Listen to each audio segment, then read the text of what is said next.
Community suffers like this, we often see a special kind of unity. That's right, and tonight was no exception. Kendria LaFleur is live outside Goshen United Methodist Church with how the faithful are coping with the damage. Kendria.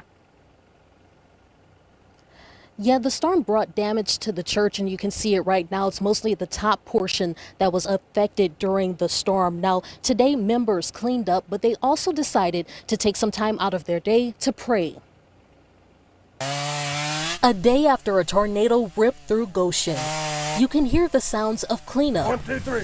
but not far from there. And Lord, we pray now for each person in our community.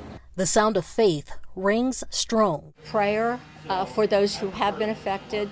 In the middle of the damage, members of Goshen United Methodist Church are counting their blessings. A prayer of thanksgiving that we had no deaths and no serious injuries, which, you know, is just that's an act of God in itself. This came up so fast.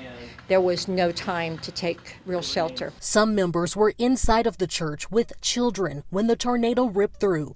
They waited it out in the hallways and were fine. Some of the building was damaged, but this night, their focus was on their community. As we started to drive around, you were just in awe at the devastation and the beauty that was our community turned into chaos. We ask that you will give us the strength as we help people rebuild. While some members have damage to their own homes, they're doing what they can to help those in need and encouraging others to do the same. Even if it's just helping your next door neighbor, you know, get trees out of their yard or helping someone down the street. It's exactly what one group did for the church. They're hoping everyone pays it forward as recovery efforts continue. It's all fixable.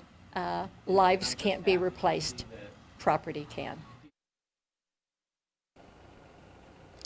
And tomorrow morning, they're opening up their food pantry that begins at around 10:30 and 11. Reporting live in Goshen, Kendria LaFleur, WCPO 9 News. All right, Kendria, thanks so much.